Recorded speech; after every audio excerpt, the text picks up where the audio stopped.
For someone with the literal powers of time and space at their command, how could you conquer all of Epirus and Macedonia simultaneously and not get any treasure?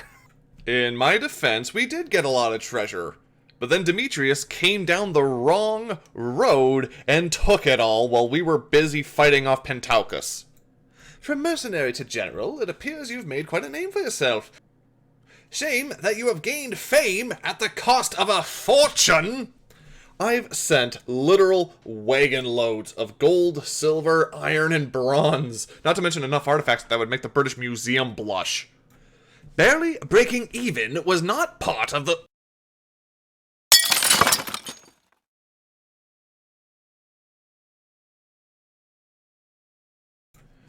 Oh, don't worry about it. I can get it. I'll just tell Pyrrhus I'll be down in just a moment. My apologies for my lateness, just had to clean up a quick mess. What can I help you with?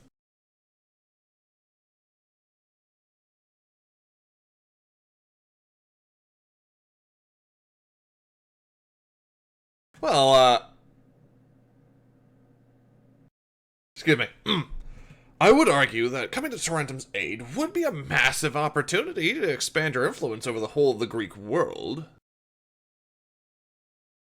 But, if I may, the Romans will have a massive home field advantage, not to mention the advantage in manpower, and they won't give up so easily if we beat them from a few small-scale battles.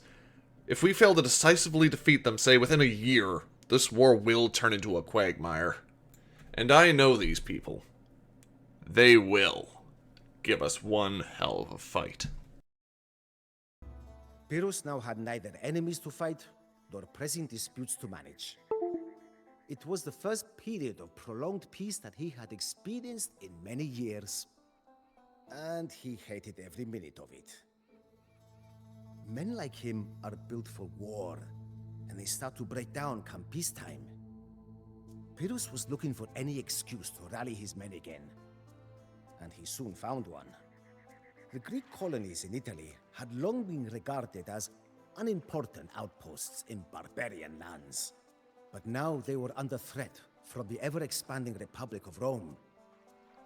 When a call for aid came from the city-state of Tarentum, Pyrrhus jumped at the opportunity. All that I could do was try and convince him to stay and enjoy his hard-won peace. If we can conquer Rome, he told me as he was drawing up his invasion plans, all of Italy will soon be ours. And if we can defeat the Romans, then Sicily, Libya, and Carthage should be easy pickings. And when all of these lands are yours, what will you do? I asked.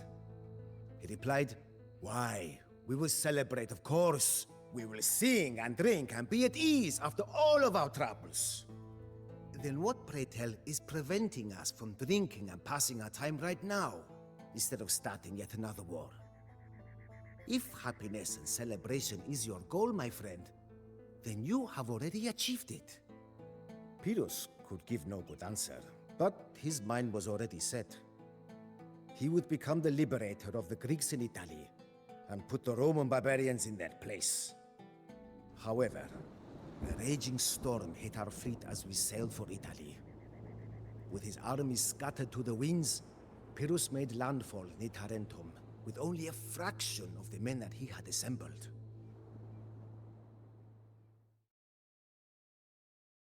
Hey guys, Ognajteff here, and welcome back to another episode of our Age of Empires 2 Definitive Edition Pyrrhus of Epirus Campaign, Episode 3. This is a mouthful.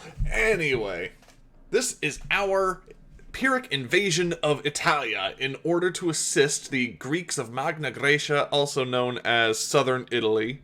So specifically, we're here to help Tarentum and Heraclea against the Roman invaders.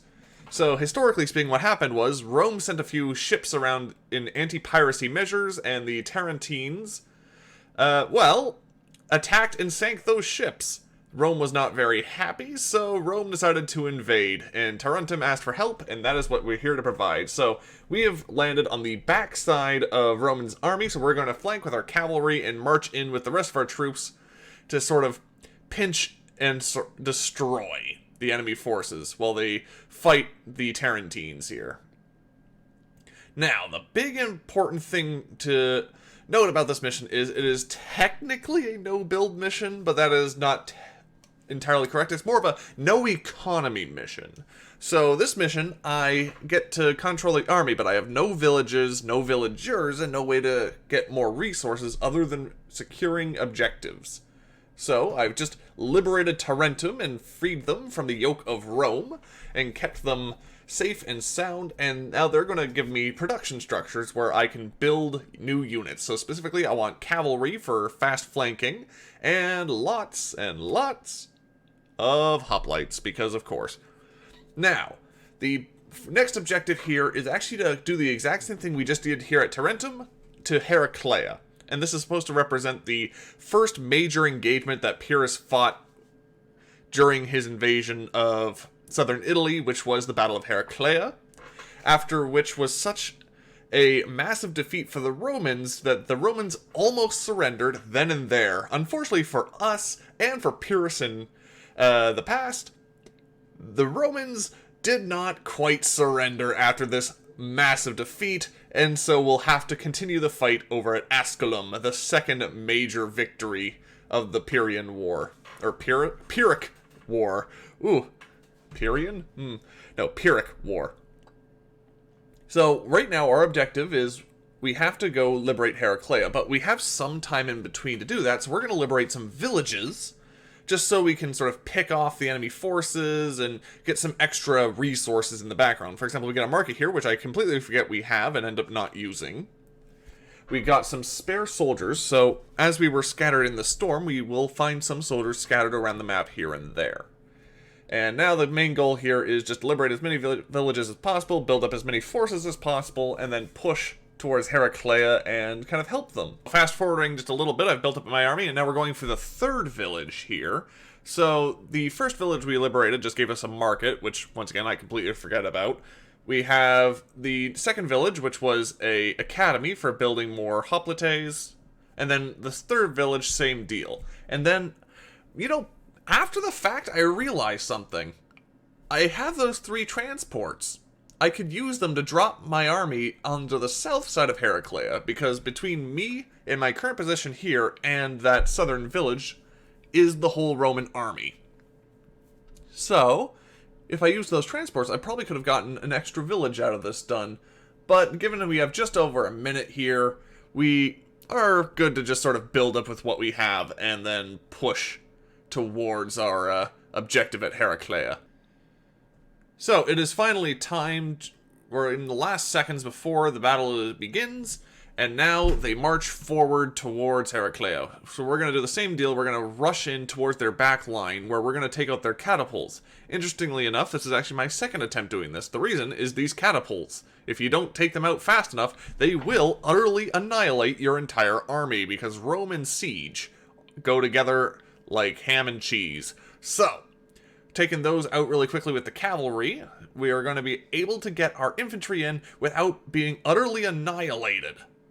Can't say the same for my cavalry, which did take quite a few losses, but Pyrrhus himself is fine, and he's the only one that really matters, on account that he still has that stupid good charge strike that I like. And there we go, we are now engaging the back lines. Heraclea itself, I'm sure they can deal with the actual main army. We can just pick out the back lines, and the cavalry actually snuck in there for a second, so I'm going to see if I can't replicate that and go for their production structures. After all, once we destroy the fort, that's when the battle is officially over.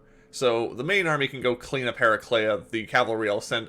Oh, and it's a good thing I did, because if that catapult started launching rocks at my units while they were all bunched up, that would have been a very terrible loss. But let's try and pick off just their infantry here a little bit, and let's see if we can't get that thing done. Ooh, I have taken a little too many in the terms of losses, though. Oof. Yeah, no, this is not tenable work. Yeah, no, we are surrounded. We are... Oh, yeah, no. Bug out, bug out. Time to get out. Okay, let's see. Yeah, I'll try and just get to the gate. Let's get the army out here. Okay, nope. Ooh, north. Yeah, they're gonna try and walk out the gate. We can slip through there.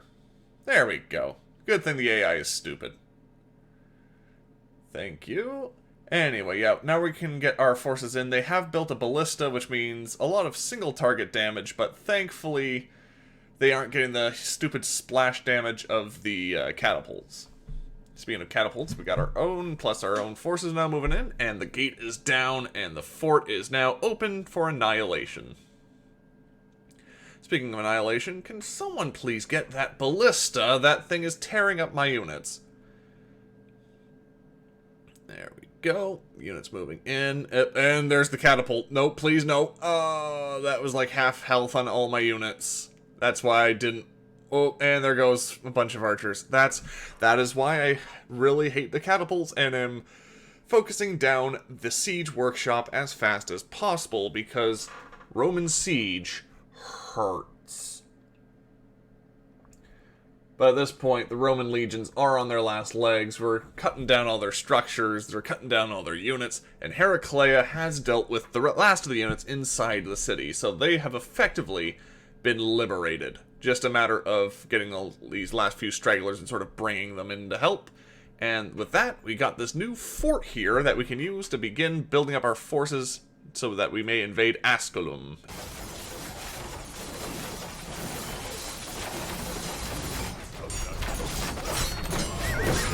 Heraclea is saved, but the Romans still control a camp near Asculum. Let us march north and defeat them in their own backyard. So, there we go, Heraclea is complete. Interesting note, that was the first time the Romans ever fought elephants on the field of battle.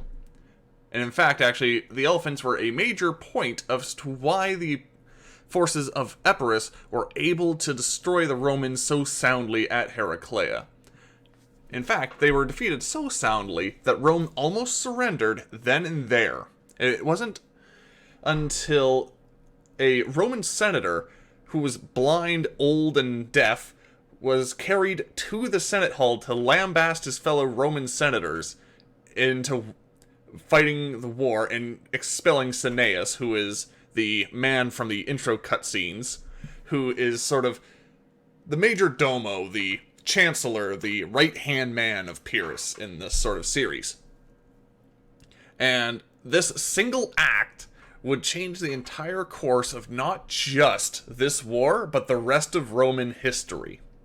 Because instead of allowing the Greek city-states of Magna Grecia to be left alone, Rome decided to double down, refused to surrender, and would begin to send even more forces south to destroy Pyrrhus's forces.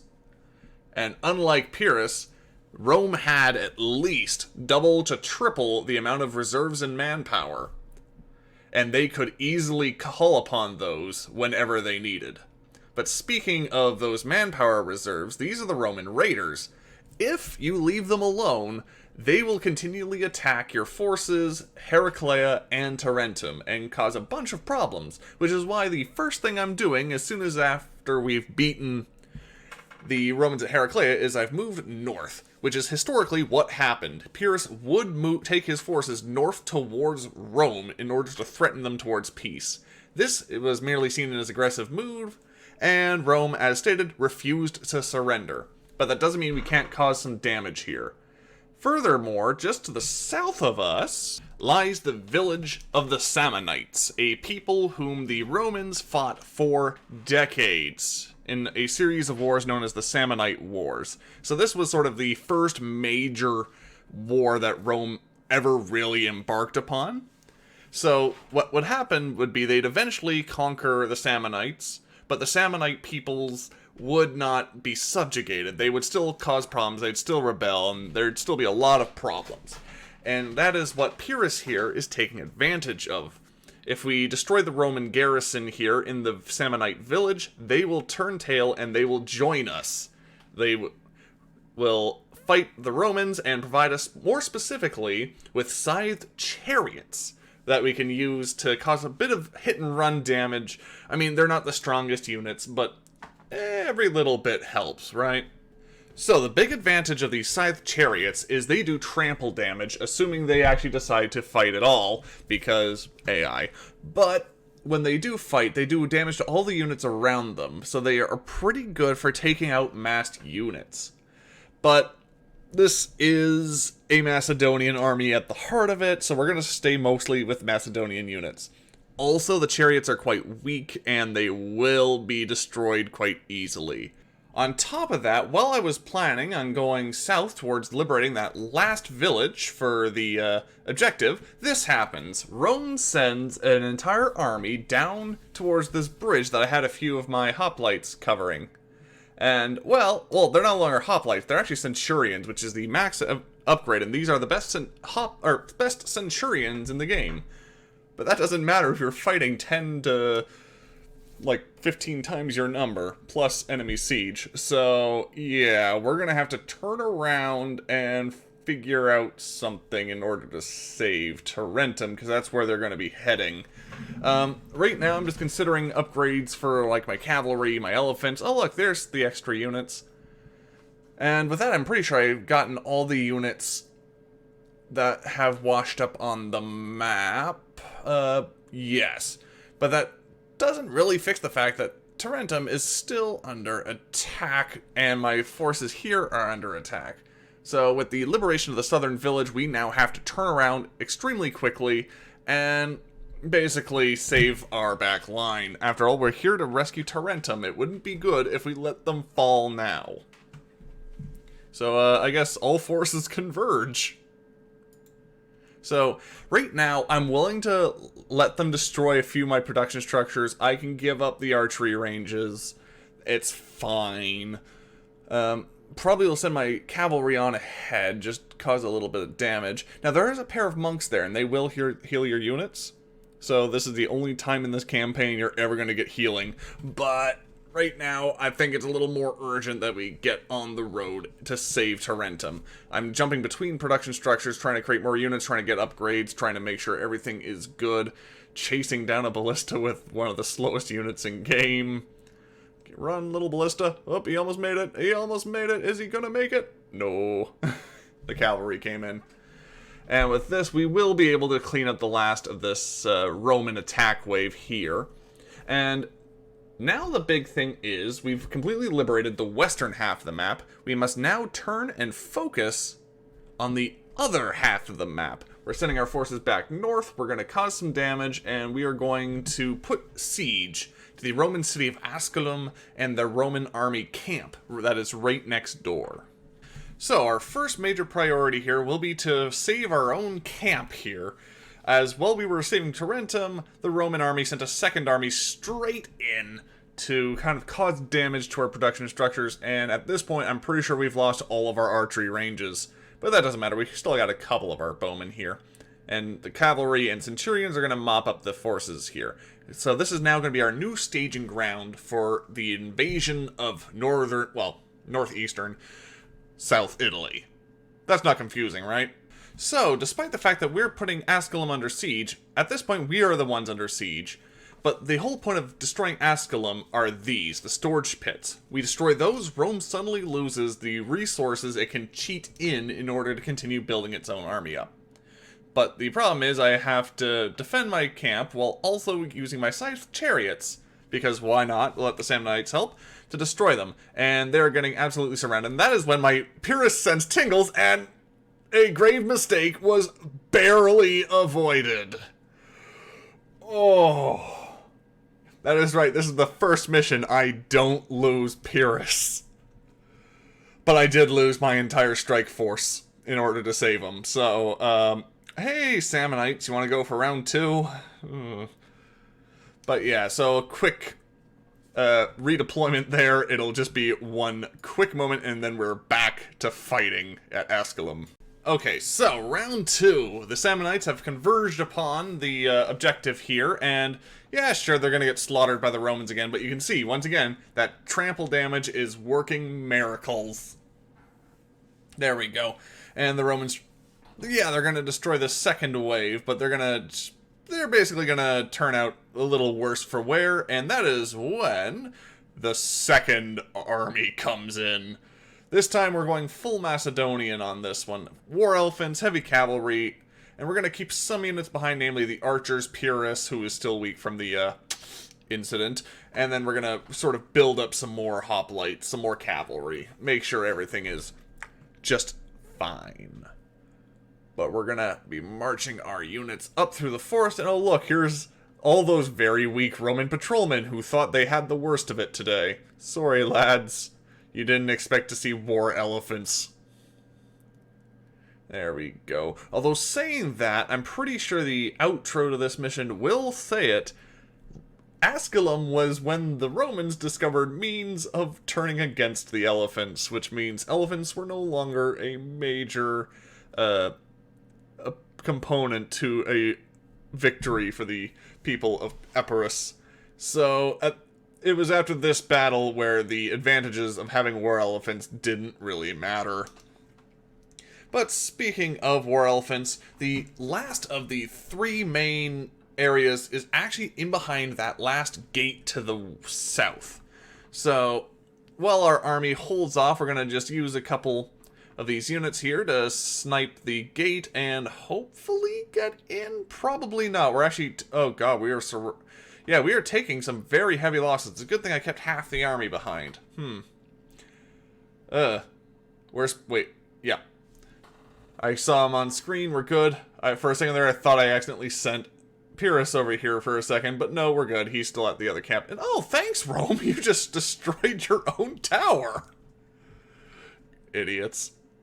Okay, oh, speaking of destroying their own tower, or units, rather, thank you, Catapult, you're destroying, yep, you're hitting your own units, thank you. I mean, yeah, these elephants are going to die, but they're going to give us enough time to destroy the gate, get in here, and disrupt the gold production. 2 units won't be enough, they will be cut down, but that's what these scythe chariots are for. You have done us a great service. Now, all you gotta do is, well, cause enough damage that the chariots can basically come in and finish the job, hopefully, maybe. So, this mission's called Pyrrhic Victories. So the whole idea is, he exclaimed, if another victory like this, I will be made undone. The whole idea was, Rome in these battles took a lot of losses, and they were defeated in these battles. But Rome could sustain the casualties. They could be easily replaced. They were fighting on their home field. They have the advantage. Pyrrhus, for every loss he took, he lost his most elite soldiers, which could not be replaced at all. And Asculum we defeated off screen because, quite frankly, I just didn't focus on it at all. I was at base rebuilding. So we are going to take our forces, our mighty elephants, our mighty centurions, and we are going to invade, and I'm going to keep Pyrrhus back just in case, because I am worried. So our first goal is just march in. With the destruction of Asculum's gold mines, Rome will be no longer able to spam units. Yeah, sure, they'll be able to produce a few, like you can see up in the corner there, but as far as their main army is concerned, they have been gutted. They have been strapped of cash, and they will be no longer able to sustain such a large force that we will be forced to sort of continually rebuild. Translation, the siege of Asculum has transitioned to a point where we are actually besieging and destroying them rather than being under constant siege ourselves. So our main goal is mainly to destroy these production structures, kill these villagers, and destroy the town center. And with that, the mission is effectively done. The enemy forces have fallen, the enemy production structures are being picked off one by one, and very soon we will proclaim victory over the Roman armies here at Asculum. Sure, the Romans may have not surrendered as we had hoped, and yeah, sure, they have inflicted upon us such heavy losses that it's barely worth it. But that will be a problem for future me to deal with. So, this has been Ognajteff. Thank you guys all for watching. And this has been Age of Empires 2 Definitive Edition, our Pyrrhic Victory. We will see you guys all next time. At Heraclea, the Romans fled in panic before Pyrrhus' war elephants.